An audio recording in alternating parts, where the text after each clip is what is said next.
All right, Dan, we will get going now. You know, we were talking about over there. You know, Christmas Eve, 1968. Yes. It's like any other Christmas Eve, and you're just 15 years old at this point. I'm 15 years old. I just turned 66 Friday. And Happy birthday, by the way. Thank you. And we were all sitting around the TV, just watching some show, I don't remember. And we got a call from my uncle, who was the agent at the Bradford Regional Airport for Allegheny Airlines. And I don't remember what time or anything of that sort, but my father had a Jeep dealership in Bradford, and my uncle knew that this crash was out in the middle of nowhere. And he wanted to get transportation back in there because he didn't know how he was going to get the victims out. So my brother and I, he just got his driver's license, and my father went to his dealership with his owner, the owner of the dealership, and picked up some Jeeps. And we headed up here to Mount Alton. And that's about a half an hour ride from our house. Well, my father knew exactly where to go from the description of the wreck from my uncle, and we headed back into the boonies. And this was back in nowhere's land. It was a swamp, just woods, the deer and the turkey, and that's it. And we parked the Jeeps. We got down into the swamp, and the only way we found our way back in there is that we could see the fire that someone had started. And when we got there, some of the victims were still standing around the fire trying to stay warm. Some of them had coats, some of them didn't. We observed the plane, and we stood there. My brother and I stood there. I don't know where my father went, if he went to help somebody else, but we were standing there. And when the plane came in, it flipped over. And of course the wings were off of it. The trees had knocked the wings off. There was diesel fuel all over the ground. It was black. And the people were standing on a mound with the fire. So that must have kept the place from totally catching on fire. But anyways, at the front of the plane, there were some firemen digging at the front of the plane. When the plane flipped over, it tin canned the cockpit, and the earth went up into the plane like an earth mover. And they were digging at it, and they got a hole into the front of the plane. And standing there, listening to them, watching them, one of the firemen said, "We got to get somebody small to get up into the plane. Is somebody small enough?" And I was, I guess, stupid enough or whatever to volunteer, and I crawled through this hole up into the cockpit. And I remember it was dark. I didn't have a flashlight, and I grabbed something, and it was a leg. And once I did that, it felt detached, and it just scared me to death. I came right back out of there as fast as I could. One of the volunteers noticed that I was a young man, a boy, and he said, "This is a kid, get him the hell out of here." So we did, and I did, and I was more than happy to get out of there. And I stood back with my brother, and we were observing, and at that time, what made it so surreal, there was no towers or any of that sort. There was just flashlights all over the place. And standing there, again, it was snowing very, very hard. There was a corpse to our right on a stretcher. And it was covered with snow. And but yet you could make out and a snowmobile came in. Again, someone coming in to help. Didn't see the corpse, ran right over the corpse. And my brother and I, that just upset us terribly. And so we moved away from that area and got back over towards the fire. Well, at the same time, there was a victim there laying on a stretcher. She was completely covered right to her neck with a blanket. She was moaning, so she was semi-conscious. Her face was blackened, and they needed someone to carry the stretcher out. And I volunteered to get, I can never forget, the left rear handle. And I grabbed onto it, and we started out through the swamp. And I remember falling in holes breaking through the ice, water coming up to my knees. But we did get her out to the railroad grade. But the railroad grade was probably 10 to 15 yards high and deep. And I didn't have the strength anymore to carry the lady. And volunteers came down off the grade and grabbed onto the stretcher. And by that time, ambulances were there. And they put her in the ambulance. And I don't know if she went to Kane or Bradford. But that was the end of our, we got back in our Jeeps and we went home.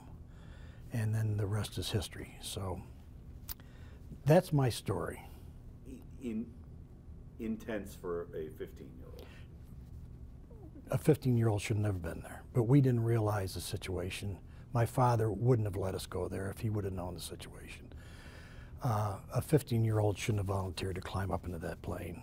There was a lot of things that I made mistakes. And it took me 40 years, literally 40 years, to get over the trauma. Anytime I saw a plane wreck on TV, anytime I saw anything, a tragedy, it would bring back memories. It finally subsided, and then I got a call from you, Sean. Thanks. But no. Sorry about that. No. But it's a good thing because I can control it now. It's something. It's almost, I'm proud of it because I did go up and help, and I wasn't afraid to help. I guess that's the way I'm looking at it now, to control the thoughts. Yeah, because now, I mean, it is a outsider looking in. I mean, I'm reading the accounts. I'm reading the NTSB and I'm reading the newspaper accounts. It was an absolutely heroic effort to rescue those people. All those people up there that were working diligently. I mean, I remember those firemen, and they finally got some saws up there, and they were cutting at the fuselage to get some of the more victims out that were still trapped in the fuselage. And now you got to remember, they were all upside down. Right. Still hanging in their seats. In the total black, and the confusion must have been horrible. I mean, and to even say to yourself, I'm alive. And then to get out of the plane, some of them got out of the plane by themselves because someone did build a fire. Again, I don't know if it was my uncle or one of the passengers or whatever, but someone did build a fire, and those people did, but there were still people, and there were babies in the plane. And I remember hearing them cry also. That was another traumatic thing. And as we were carrying the lady out, you just wondered if those were her babies. I don't know if they were or not. I don't know. To this day, I don't know who that woman was. But I'm glad she was out and she survived, and she has a lot more Christmases to talk about. To talk about, yes. Talk about. Yes.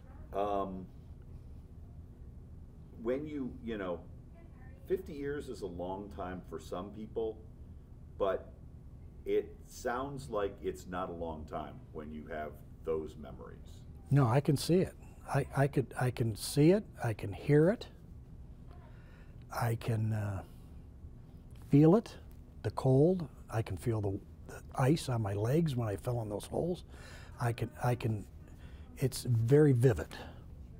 And when I start talking about it again, just like the babies crying, that apparently was put back in my mind, because that just came back into me. Hearing as I was carrying this lady out, leaving the plane, I can remember hearing these babies crying in the plane. They were still in the fuselage. As you said, that there does have to be a sense of, I mean,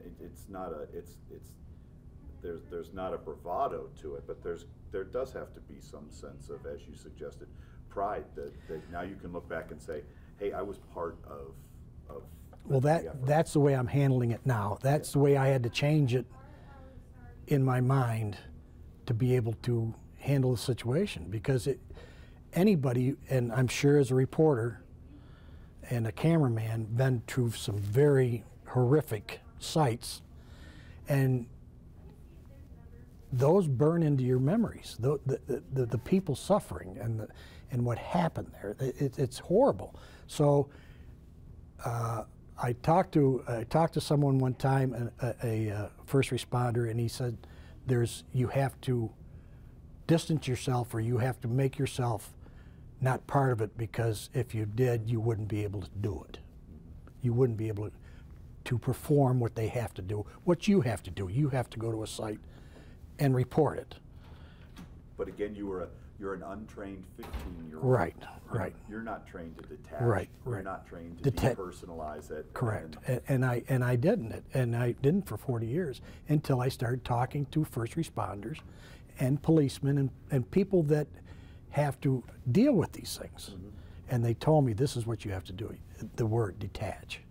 And so I made myself proud for doing what I did. And that's the way I'm handling it now. I'm proud that I went up there and I helped and I tried to do something. Mm-hmm. Instead of looking at the bad, I did something. And I did help a survivor. So, and to this day, I'd love to meet the woman.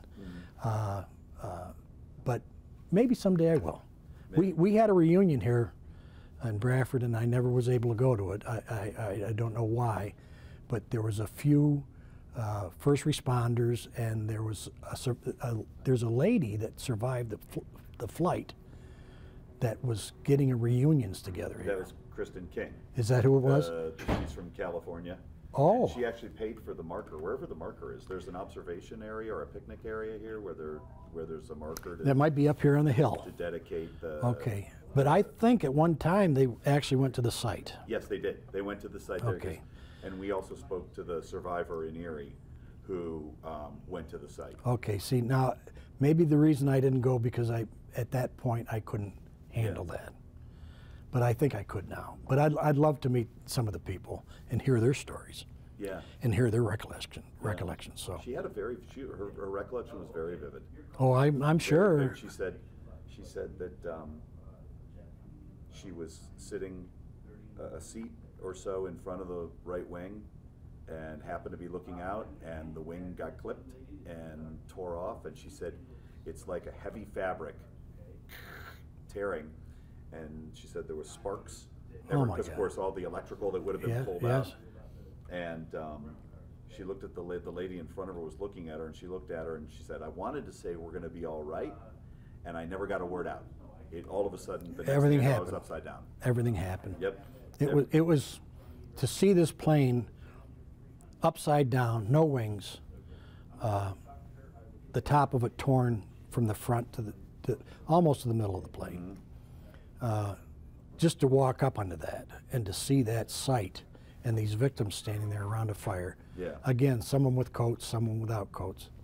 I think some of them even lost shoes and boots, and so they had to walk out of the wreck site. It was, I don't know how far it was off the railroad grade, but it was and it was through swamp. Mm-hmm. So those people really, not only the plane wreck, but the whole thing, until they got in those ambulances and rescued. Cold and wet. Oh, I can't even imagine. Miserable. And snowing. Again, I remember it snowing so hard. Again, covering things that you couldn't recognize, the corpse, and everything was just filled in immediately. But there was so much diesel fuel. That's very vivid. The blackness and covering the snow, and a fire going. And I remember asking my father or somebody, what's this black? And he says, it's the fuel from the wings dumped. Mm-hmm. And there's a fire going on. But again, with the grace of God, nothing went, that whole place could have been one big fireball. It could have been horrible. But it ended up not burning, and the firemen did a beautiful job. They really did. They rescued everybody that was rescuable, and but that's all I can remember. That's I guess enough. But well, yeah. Is there anything I haven't touched on you think is important? The only thing I can say is thank God, even back then, for the volunteer fire departments, because that's all that responded. The Bradford ambulance came up; those are professionals. But the first responders, what we call them nowadays, they're just good old volunteers back then.